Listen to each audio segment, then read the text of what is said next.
मेरा नाम अल्पना है। मेरी शादी एक ऐसे परिवार में हुई थी जहां बहुत सारे लोग रहते थे, लेकिन कोई भी किसी के पक्ष में बोलने के लिए तैयार नहीं रहता था। हर कोई सिर्फ अपने काम से मतलब रखता था और दूसरों की परवाह नहीं करता था। मेरे ससुराल में मेरे ससुर भी थे। मेरी सास मुझे मेरी माँ की तरह प्यारी लगती थी। क्योंकि मेरी माँ अब इस दुनिया में नहीं थी, इसलिए मुझे अपनी सास में अपनी माँ की झलक नजर आती थी और मैं उनके साथ वैसा ही व्यवहार करती थी जैसा मैं अपनी माँ के साथ करती। लेकिन एक दिन मेरे ससुर ने मेरी सास के साथ कुछ ऐसा किया जिससे मेरे रोंगटे खड़े हो गए। मेरे पिताजी का भी कई साल पहले देहांत हो चुका था। मैं 7 भाइयों की इकलौती बहन थी और अभी तक किसी भी भाई की शादी नहीं हुई थी, क्योंकि मैं सबसे बड़ी थी और मेरे सभी भाई मुझसे छोटे थे। मैं अपने माता पिता की सबसे बड़ी और पहली संतान थी। मेरे पिता ने हमेशा अपने बेटों को ही अहमियत दी थी। उन्होंने कभी मुझे विशेष महत्व नहीं दिया। मैं बस घर के कामकाज में ही उलझकर रह गई थी, क्योंकि मेरे सभी भाई काम पर जाते थे और सबसे छोटे 2 भाई घर में ही रहते थे। मुझे इतने सारे लोगों के लिए खाना बनाना पड़ता था। मेरी उम्र भी बढ़ रही थी, लेकिन मेरे पिता को मेरी शादी की कोई चिंता नहीं थी। जब वे मुझसे छोटे मेरे भाई की शादी करना चाहते थे, तो रिश्तेदारों ने कहा कि पहले बेटी की शादी करो। मेरे पिता ने कहा कि उनके पास बेटी की शादी के लिए दहेज नहीं है। उनका मानना था कि बहू तो फ्री में आ जाएगी और साथ में दहेज भी लेकर आएगी। मैं इस बात से बहुत परेशान थी। धीरे धीरे मेरी उम्र बढ़ती गई। कुछ समय बाद मेरे घर में मेरी भाभी आ गईं और उन्होंने मेरा जीना मुश्किल कर दिया। वह घर के किसी भी काम में हाथ नहीं लगाती थीं। सारे काम मुझे ही करने पड़ते थे। इससे मेरी परेशानी और बढ़ गई थी, क्योंकि भाभी को भी घर के कामों में मदद करनी चाहिए थी, लेकिन उन्होंने कुछ भी नहीं किया। घर वालों को लगता था कि भाभी के आने से मुझे आराम मिल गया है, लेकिन सच्चाई यह थी कि मेरी मुश्किलें और बढ़ गई थीं। मुझे अपनी माँ की बहुत याद आती थी, क्योंकि उनकी मौत के बाद से ही मेरे ऊपर इस घर की पूरी जिम्मेदारी आ गई थी।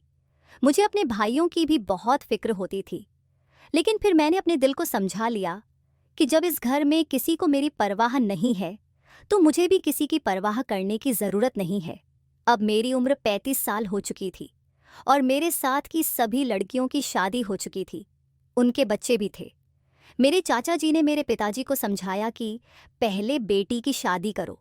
मेरे पिता अब बूढ़े हो चुके थे, लेकिन उन्होंने कभी अपने बच्चों की ओर ध्यान नहीं दिया था। उनका ध्यान सिर्फ पैसे कमाने पर था, और वो पैसे भी वे सिर्फ अपने और अपने बेटों के लिए कमाते थे। मुझे इस घर में नौकरानी की तरह रहना पड़ता था। चाचा जी और दादाजी के कहने पर मेरे पिताजी मेरी शादी के लिए तैयार हो गए थे। रिश्ता भी चाचा जी ही लेकर आए थे। मैं इस बात से खुश थी कि मेरी शादी होने वाली है और इस घर से मेरी जान छूटने वाली है। लेकिन मेरी हमेशा यही इच्छा थी कि मेरी शादी एक छोटे परिवार में हो। जब मैंने लड़के को देखा और उसकी फैमिली के बारे में पता चला, तो मेरा दिल टूट गया। जिस लड़के से मेरी शादी होने वाली थी, उसका रंग बहुत सांवला था और उसकी फैमिली भी मेरी फैमिली की तरह बहुत बड़ी थी। उसके 6 भाई और 2 बहनें थीं। बहनें शादीशुदा थीं और सारे भाई अपनी अपनी पत्नियों के साथ दूसरे शहर में रहते थे। वह लड़का अपने माता पिता के साथ रहता था। लड़का बहुत कमाता था और उसका घर भी बहुत बड़ा था। मेरे चाचा जी ये रिश्ता इसलिए लाए थे क्योंकि मेरे पिता का मेरी शादी का कोई इरादा नहीं था और मेरी उम्र भी ज़्यादा हो गई थी। इसलिए मेरे पिताजी ने इस रिश्ते के लिए हाँ कर दी। इस रिश्ते की हाँ करने की सबसे बड़ी वजह यह थी कि लड़के वालों को दहेज नहीं चाहिए था, क्योंकि उनके पास सब कुछ था। लड़के की माँ ने आकर मुझे सोने की अंगूठी पहना दी थी। मैं खुश थी कि चलो मेरी शादी हो रही है और मेरा पति अमीर है। शक्ल सूरत से क्या होता है, इंसान की कमाई अच्छी होनी चाहिए। मुझे एक ऐसा पति चाहिए था जो मेरी इज्जत करे और मुझे प्यार दे। इसी भरोसे के साथ मेरी शादी उस लड़के के साथ कर दी गई। मेरी ससुराल हमारे घर से बहुत दूर थी। मेरे भाइयों या मेरे पिता ने लड़के के घर जाकर उसके घर को नहीं देखा था। वे बस रस्म अदायगी के लिए ही मुझे विदा कर रहे थे। लेकिन मुझे अपने चाचा जी पर बहुत भरोसा था, क्योंकि वही मेरा रिश्ता लेकर आए थे। पर अफसोस की बात यह है कि मेरा यह भरोसा गलत साबित हुआ। जब मैं विदा होकर अपनी ससुराल आई तो देखा कि मेरे पति का घर बहुत बड़ा था और मेरे पति का रंग बहुत काला था। लेकिन परिवार के जितने भी सदस्य थे वे सब उसी घर में रहते थे। शादी के कुछ दिनों तक मुझे लगा कि वे मेहमान हैं और शादी के बाद चले जाएंगे, लेकिन वे सब वहीं रहते थे और कोई भी अपने घर जाने का नाम नहीं ले रहा था। मेरे पति के अलावा उनके 6 भाई और उनकी पत्नियां थीं। उन पति पत्नी के बच्चे भी बहुत सारे थे। शुरुआत में तो मेरे पति के साथ बहुत अच्छे दिन गुजरे थे, लेकिन कुछ समय बाद ही मेरे पति काम के सिलसिले में शहर से बाहर चले गए। मेरी सास बहुत अच्छी औरत थी और उन्होंने मेरा ख्याल रखा। मेरी जेठानियां अपने कमरों में ही पड़ी रहती थीं। उन्हें आराम और मेकअप करने से फुर्सत नहीं मिलती थी। मुझे सिर्फ 2-3 दिन आराम करने का मौका मिला और फिर मैंने इस घर की सारी जिम्मेदारी संभाल ली। वैसे यहाँ नौकर भी थे, लेकिन मुझे उन पर भरोसा नहीं था, इसलिए मेरी ड्यूटी थी कि मैं उन पर नज़र रखती। मेरी सास मेरी जिम्मेदारी से बहुत खुश थीं। इतने सारे लोग होते हुए भी इस घर में सन्नाटा था। सभी अपने अपने कमरों में ही रहते थे। मेरे पति जब से शहर गए थे मुझे अपने कमरे में अकेले ही सोना पड़ता था। मेरे पति का व्यवहार बहुत अच्छा था और शादी की पहली रात से ही उन्होंने मेरे साथ अच्छा बर्ताव किया था। मुझे खुशी हुई कि चलो मेरे पति तो बहुत अच्छे हैं, क्योंकि उनका रंग बहुत काला होने की वजह से उनकी शादी काफ़ी समय बाद हुई थी। जब मैं अपने कमरे में सोने जाती और अकेली होती तो मुझे रात में ऐसा लगता जैसे कोई चीख चिल्ला रहा हो। मुझे लगता था कि इस घर में भूत है, क्योंकि मुझे पैरों की चलने की आवाज़ भी सुनाई देती थी। सारा दिन तो सभी लोग अपने कमरों में बंद रहते थे, तो रात में कौन था जो इस घर में टहलता था। मुझे बहुत डर लगता था और मैं अपने पति को याद करती रहती थी। हर रात मुझे किसी के चलने और चिल्लाने की आवाज़ आती थी। मैं डरते हुए अपने कमरे में बंद रहती थी और सोचती कि इस बारे में किसी से ज़रूर पूछूंगी कि रात को इस घर में क्या होता है। अगले दिन मैंने अपनी सास से यह बात पूछी तो वह थोड़ी घबरा गई और बातों को टालने लगी। यह घर भी बहुत बड़ा था और इसमें बहुत सारे लोग रहते थे। हो सकता है कि कोई रात में जाग जाता हो या फिर किसी जेठानी का बच्चा रोता हो और मुझे लगता हो कि कोई चिल्ला रहा है। शायद ये मेरा वहम हो। मैंने अपने दिल को समझा लिया कि मुझे इधर उधर ध्यान देने की ज़रूरत नहीं है। वैसे भी मुझे तो कोई नुकसान नहीं पहुंचा रहा था। इस घर की खामोशी से मैं बहुत बोर हो गई थी। कभी कभी मेरी बात मेरे पति से फ़ोन पर हो जाती थी। उसके अलावा मेरा कहीं आना जाना भी नहीं था। इस घर में ससुराल का कोई रिश्तेदार भी नहीं आता था। हर कोई अपने काम से मतलब रखता था। एक रात मैं फिर से सो रही थी और मुझे किसी के ज़ोर ज़ोर से चिल्लाने की आवाज़ आई। मैंने हिम्मत करके यह देखने के लिए उठने का फैसला किया कि कौन है जो इतनी रात को चिल्लाता है और घर में टहलता है। मैंने देखा कि मेरे ससुर किसी से फ़ोन पर गुस्से में बातें कर रहे थे। वह अक्सर ऊंची आवाज़ में फ़ोन पर बात करते थे, जिससे उनकी आवाज़ पूरे घर में गूंजती थी। छोटी छोटी बातों पर उनका गुस्सा करना, लड़ाई झगड़ा करना, अपनी मनमानी करना और फ़ोन पर लंबी बातें करना उनकी आदत थी। वह कोई काम नहीं करते थे और सारा दिन घर में ही रहते थे। घर के सभी लोग, यहाँ तक कि मेरी सास भी, उनसे बहुत डरते थे। उनका बर्ताव किसी के साथ भी अच्छा नहीं था। वह किसी की सुनते नहीं थे और हमेशा अपनी ही मनमानी करते थे। दिन इसी तरह गुजर रहे थे। मैं हर रात देखती थी कि मेरे ससुर आधी रात में टहलते थे। वह रात को किसी से बातें करते थे और मुझे लगता था कि कोई चिल्ला रहा है। मैं इस बात से भी डरती थी कि कभी कभी वह मेरी सास के साथ मारपीट भी करते थे। कुछ दिनों बाद मेरे पति 2-3 दिन के लिए घर आए। उनके आने से मैं बहुत खुश थी, लेकिन एक बात ने मुझे हैरान कर दिया। जब मेरे पति घर पर होते तो मेरे ससुर मेरी सास पर हाथ नहीं उठाते थे। घर का माहौल बदल जाता था और सभी लोग एक साथ डाइनिंग टेबल पर खाना खाते थे, एक दूसरे के साथ समय बिताते थे। एक दिन मेरे पति ने मुझसे कहा, तुम अच्छी तरह तैयार हो जाओ, हम बाहर घूमने चलते हैं। मैं बहुत खुश हो गई।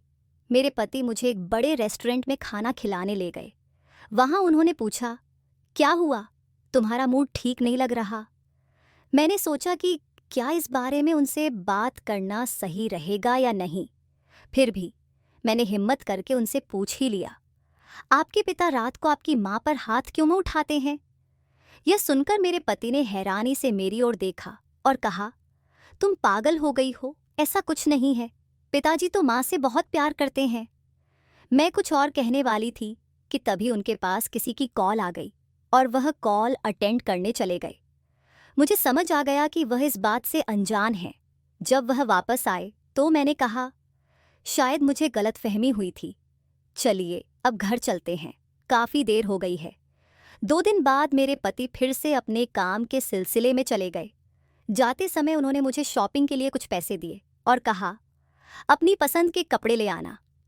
मेरी कोई जेठानी मेरे साथ नहीं जाती थी क्योंकि कोई भी मुझसे ढंग से बात नहीं करता था। मैंने अपनी सास से इसलिए नहीं पूछा क्योंकि डर था कि कहीं मेरे ससुर उन्हें जाने से मना न कर दें। घर की नौकरानियों से मेरी अच्छी पहचान हो गई थी। एक नौकरानी थी, चमेली। मैंने उससे पूछा कि क्या वह मेरे साथ मार्केट चलेगी, तो वह तैयार हो गई। मुझे इस घर में किसी से अनुमति लेने की ज़रूरत नहीं थी क्योंकि किसी को किसी से कोई मतलब नहीं था। मैं चमेली को साथ लेकर मार्केट गई और शॉपिंग करके वापस आ गई। जब मैं घर लौटी तो देखा कि मेरी सास के कमरे का दरवाज़ा खुला हुआ था। मैंने धीरे धीरे कदम बढ़ाए और दरवाजे के पास पहुंची। अंदर से आवाज़ आ रही थी।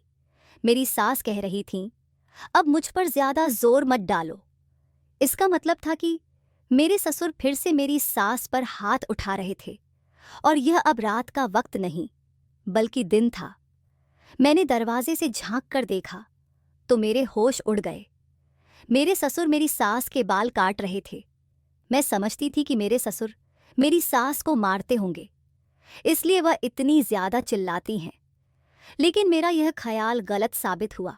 दरअसल वह उन्हें मार नहीं रहे थे बल्कि उनके बाल काट रहे थे, जिस पर मेरी सास बहुत चिल्ला रही थी।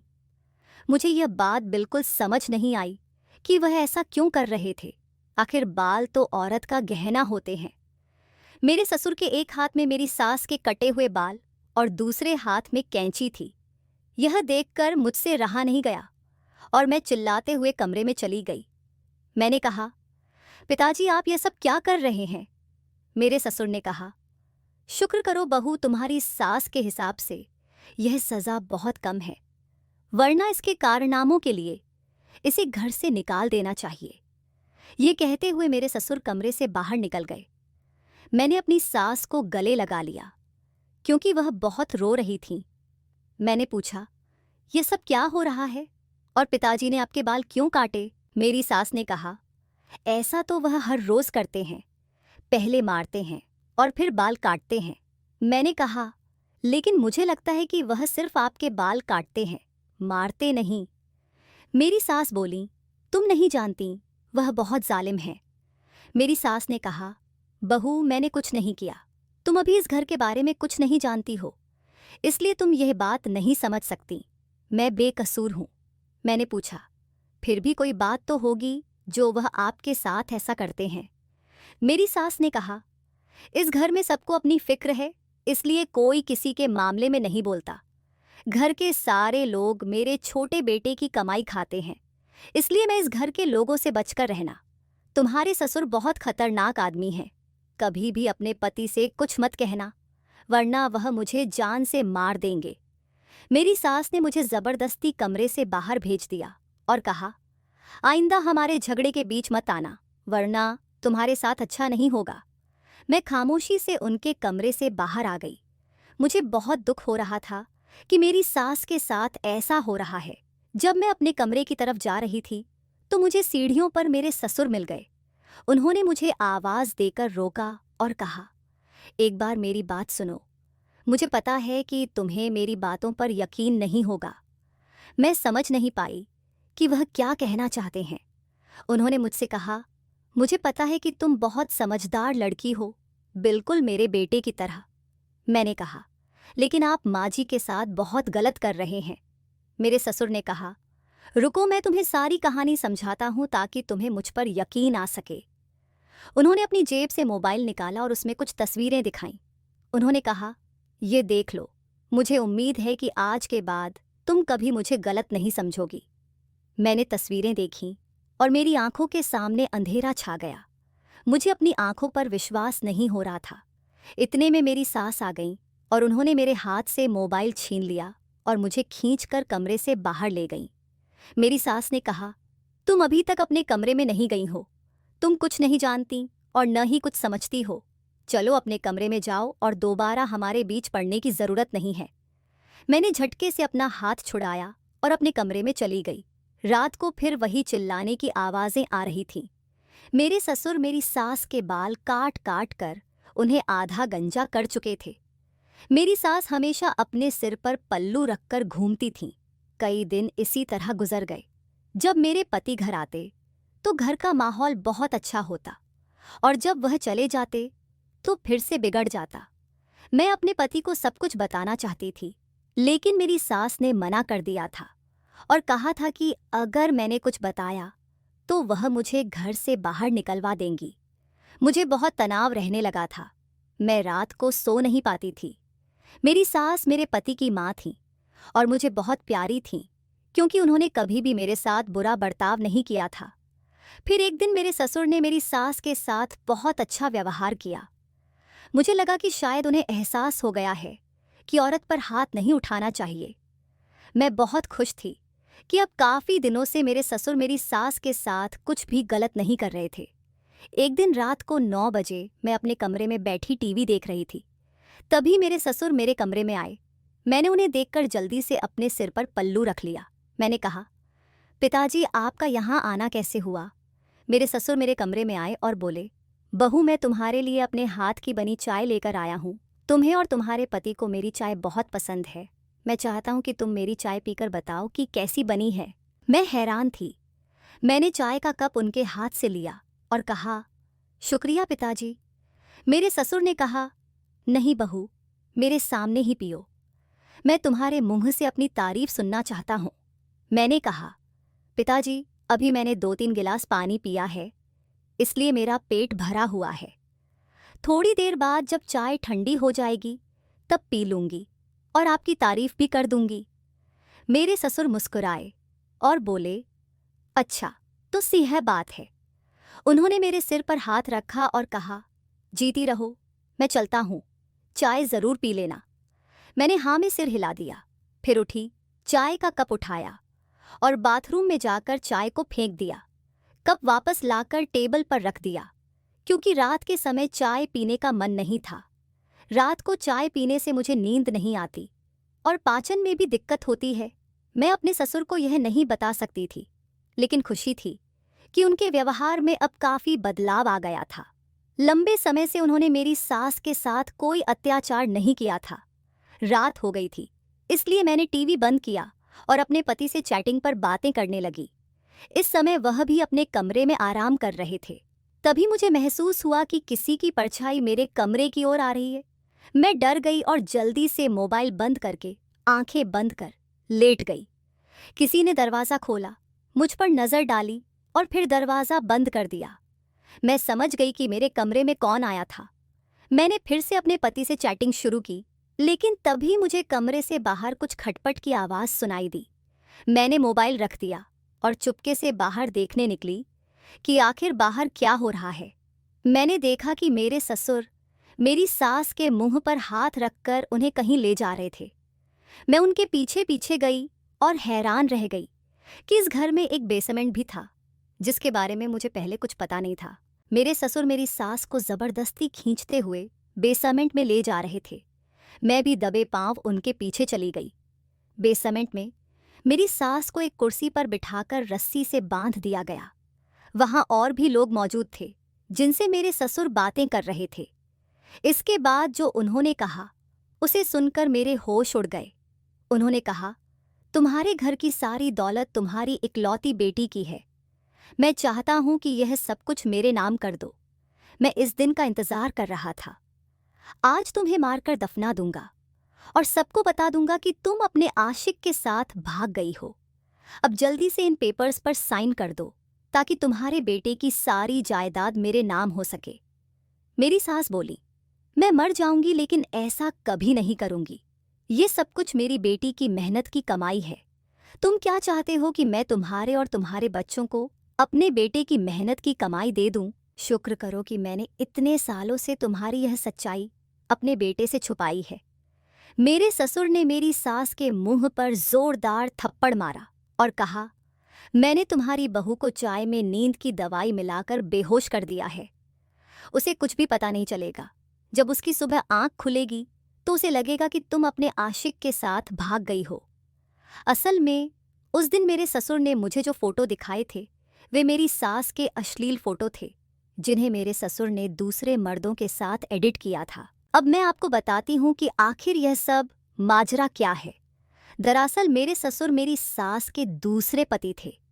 मेरे पति मेरी सास के पहले पति के बेटे थे।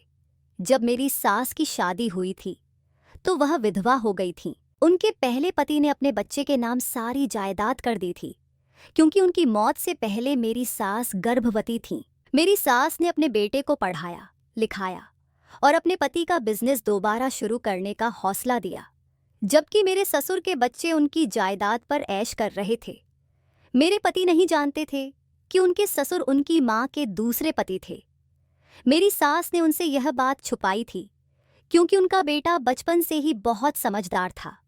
जब मेरे पति ने अपने पहले पिता के बिजनेस को दोबारा से शुरू किया और बहुत पैसा कमाया, तो यह बात मेरे ससुर को अच्छी नहीं लगी। मेरी सास के पहले पति की कमाई पर यह लोग पल रहे थे। मेरे पति ने अपनी सारी कमाई अपनी मां के नाम कर दी थी। मेरे ससुर अब यह सारी जायदाद अपने नाम करवाना चाहते थे और काफी समय से मेरी सास को इसके लिए ब्लैकमेल कर रहे थे।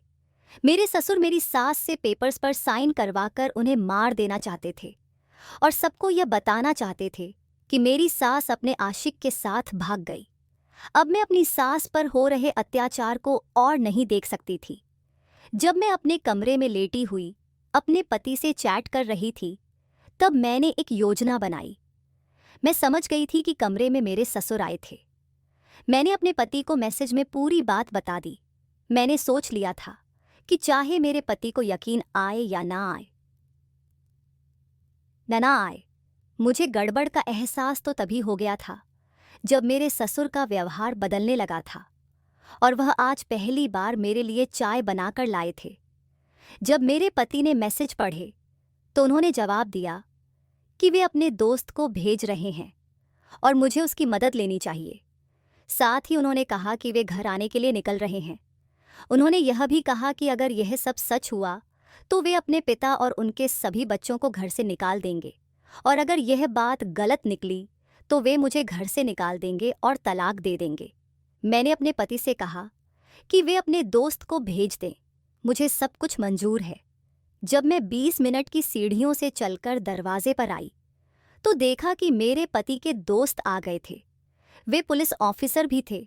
मैंने अपने पति को बताया था कि उनके पिता रोज रात को उनकी मां को मारते हैं और उनके बाल काटते हैं। अगर उन्हें यकीन नहीं होता तो वे आकर देख सकते हैं। मुझे लग रहा था कि आज भी वही सब कुछ होने वाला है। मैं अपने पति के दोस्त को नीचे बेसमेंट में ले गई। उन्होंने अपनी आंखों से देखा कि मेरे ससुर और उनके बेटे मेरी सास से साइन करवाने के लिए मारपीट कर रहे थे और उन्हें फोर्स कर रहे थे। उन्होंने मेरे ससुर और उनके दोनों बेटों को अरेस्ट कर लिया और तीनों को पुलिस स्टेशन ले गए। सुबह होते होते मेरे पति भी घर आ गए थे, क्योंकि उनके दोस्त ने उन्हें फ़ोन करके सारी बात बता दी थी। सारी सच्चाई मेरे पति के सामने आ गई थी। उन्होंने अपने पिता और उनके सभी बेटों पर केस कर दिया। मेरी सास ने भी कोर्ट में गवाही दी, इसलिए फैसला हमारे हक में हुआ। हमारे जेठ और जेठानी जो हमारे घर में रहते थे, वे सब चले गए। अब इस बड़े से घर में हम अकेले रहते हैं और बहुत खुशी खुशी रहते हैं। मेरे पति ने फैसला किया कि वे अब कहीं नहीं जाएंगे। वे हमारे साथ ही रहते हैं और इसी शहर में रहकर अपना काम करते हैं। कभी कभी कुछ लोग दौलत के लिए इतने गिर जाते हैं कि रिश्तों की अहमियत भूल जाते हैं। मैं आपसे विनती करती हूँ कि अपने रिश्तों की कदर करें।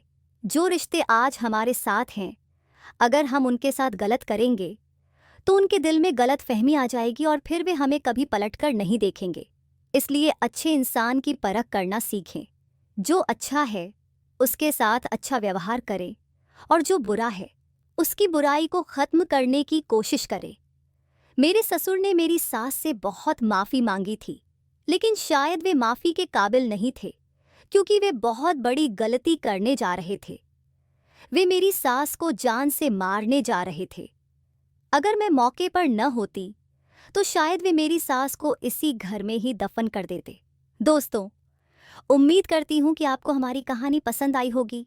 अगर कहानी पसंद आई है तो वीडियो को लाइक करें। चैनल पर नए हैं तो चैनल को सब्सक्राइब करें और नोटिफिकेशन बेल को ज़रूर दबाएं ताकि अगली अपडेट सबसे पहले आपको मिले।